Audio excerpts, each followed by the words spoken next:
In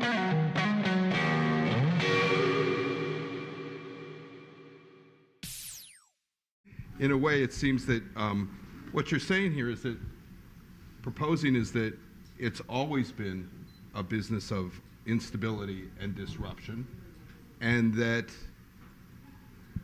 it always has been a business that regenerates itself, it grows. I mean, this is, I have to think there's a lot of resistance to that. Sweeping generalization from history. Journalistic vacuums usually get filled. They don't get filled instantaneously, and sometimes mostly the regeneration will be slower than people would like it to be. But to believe that regeneration isn't going to happen, you have to believe that the hunger for news and the idea about the value that news can have is not an embedded idea. And it seems to me that recent experience suggests that actually, at least in North America and Europe at the minimum, it is a fairly well-embedded idea. Now, if you're discussing Russia or China or something, that's a slightly different question. But in the kind of places that are the center of this debate, I think those ideas are fairly well-embedded. Well, we've got two other folk here who teach journalism, among other things, Stephen and Sheila, right? Yes. Your thoughts, Sheila? I mean, I confess to doing that. Yeah, you. What are you telling your students? What are you hearing from them, and what do you see as a long-time successful practitioner? Well, the other night I was in hipster Brooklyn, and one of the people I met there was a 28-year-old African-American, and he's the editor for BuzzFeed for the LGBT section.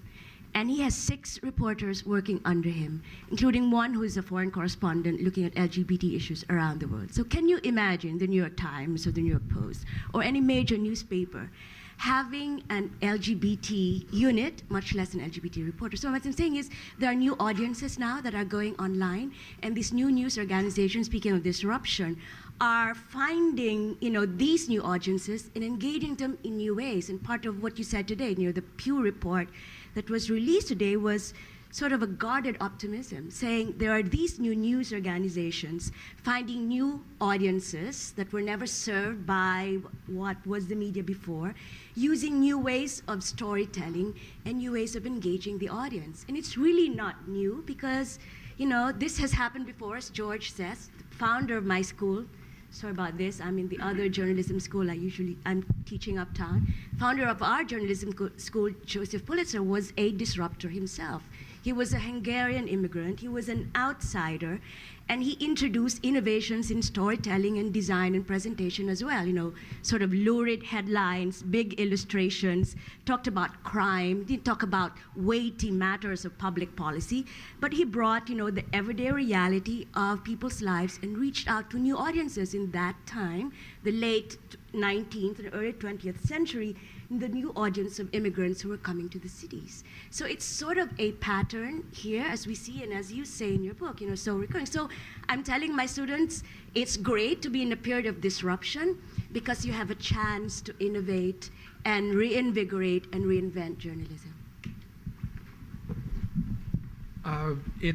One of the things that's confusing about this moment in history is that we are in a period of abundance in a lot of ways in news. We have more choices than we've ever had before, more volume, more articles, more sources, more writers, more ways of telling stories.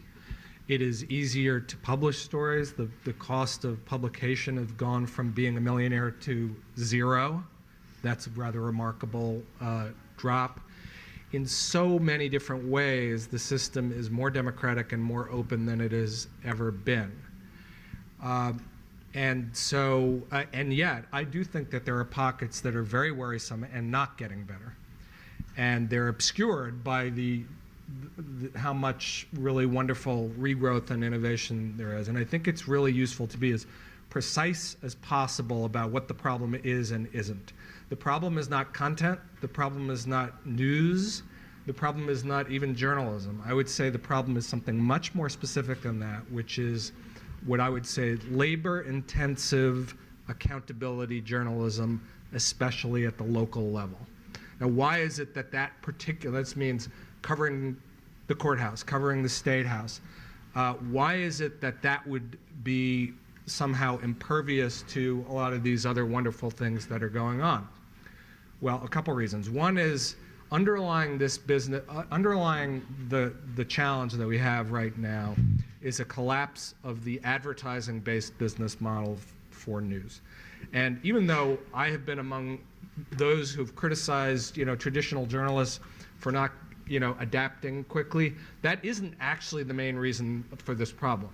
Even if journalists had adapted really quickly and come up with interesting digital storytelling techniques, there still would have been a collapse because the advertising model collapsed. So the dollar that used to go into content creation of print, TV, and magazines, when it moved online, it didn't move to the online versions of content.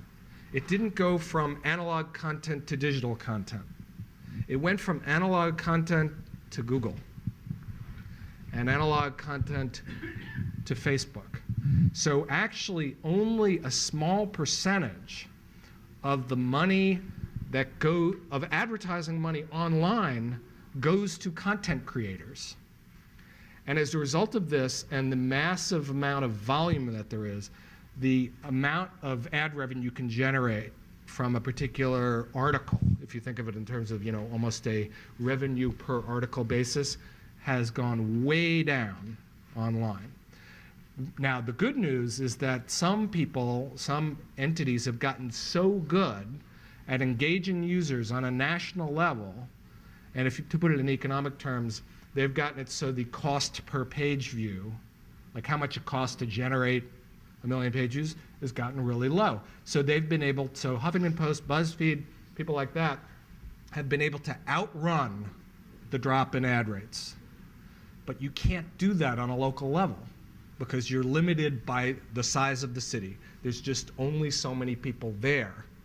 So when you combine the limits of scale from being in a city with the most labor-intensive parts of what the local community does, then that's where you have your real problem. So I'm not sure exactly how to express this, but I'm both deliriously optimistic and very worried at the same time.